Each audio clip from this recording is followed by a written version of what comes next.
Hi. A Nation of Shopkeepers, The Unstoppable Rise of the Petty Bourgeoisie by Dan Evan. Although I prefer the word middle class, I'm not going to quibble about it.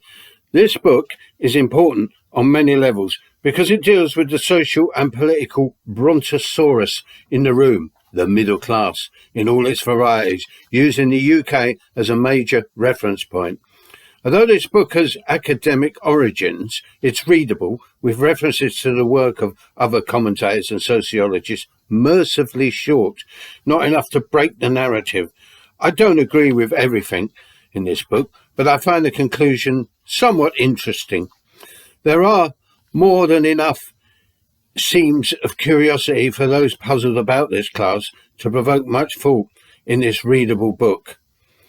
And it deals with a subject that has been the target of much well-deserved attack and distrust in these videocasts.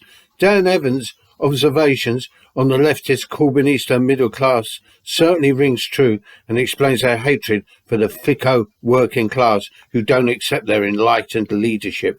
It's noticeable, incidentally, that our middle class, or petty bourgeoisie, have never produced a revolutionary faction. This isn't really investigated.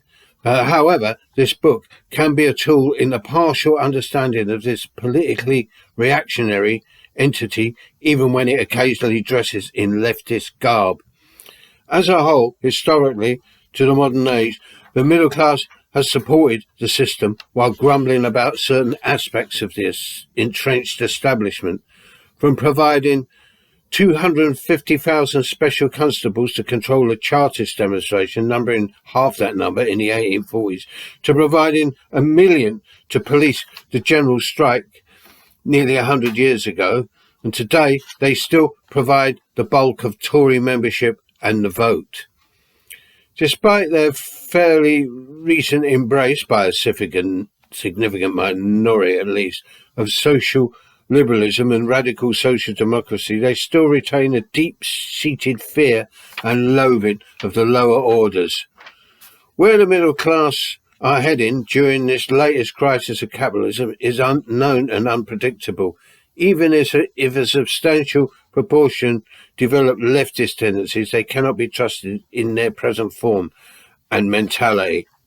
Like this book, I have no concrete answers, but at least there may be an opening for a debate about the middle class, preferably from below that strata, which is exceedingly difficult since we've been completely sidelined and dropped out of any discourse or political engagement for the time being.